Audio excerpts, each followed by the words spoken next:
用豆角包的饺子大家都吃过吗？薄皮大馅儿，豆角翠绿不变色，一咬满口包汁儿，再配上自制的小料汁儿，真的太好吃了。每年这豆角下来，我们家必吃的就是豆角馅的饺子，一家人都爱吃。水里边来点盐，再来点食用油，水开把豆角烫一下，时间不用太长，这样烫出来的豆角颜色绿绿的，不用过凉水，给它自然放凉。包饺子我都是先来和面，让这个面多醒一会儿好用。来点盐，用凉水来和面。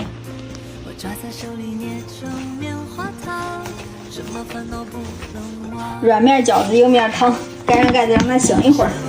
再来把肉馅调一下，大家一定要试试这个调肉馅的方法，打出来特别的嫩。少量多次的加入开水，这样做出来的肉馅不仅嫩，它的汁水还多，短短的特别好。调味就还是这几样，先来点盐，撒点醉鲜鲜、干姜粉，就吃不出来姜末了。来点生抽、素蚝油，少来点老抽上色。还有这个白芷粉，这个我每次调肉馅都会放啊，去腥增香，味道特别好。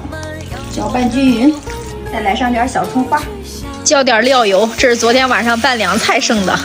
大家有时间都可以试试这个肉馅的调法，真的可香可香了，不管配啥菜都好吃。把这个豆角切一下，切的稍微小一点。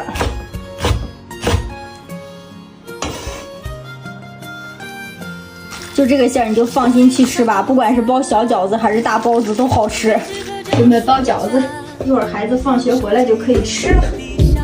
把面再揉一揉。只会这样揪劲儿不会切的姐妹有没有？我老是切的时候不知道切多大了就。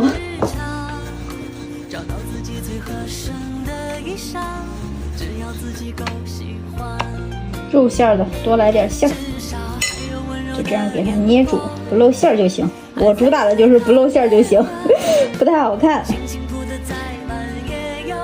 再来一个，其实自己包起来也挺快的。这夏天的厨房真的太热了，幸亏我买了一个小一点的这个小电扇扇着点。本来想买一个大一点的，但是我们这个厨房里边没地方挂。每次包饺子我都会多和点面，就像这样一片一片的喷点油，放冰箱冷藏，早晨给孩子做个板面，做个西红柿鸡蛋面都好吃。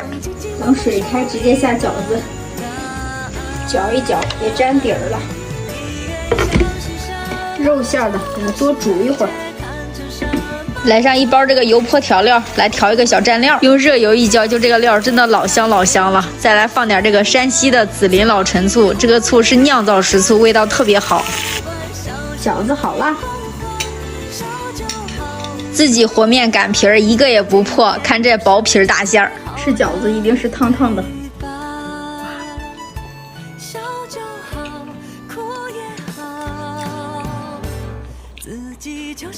家里有豆角的，就这个豆角馅儿千万不要错过，不管是包包子还是包饺子都特别好吃。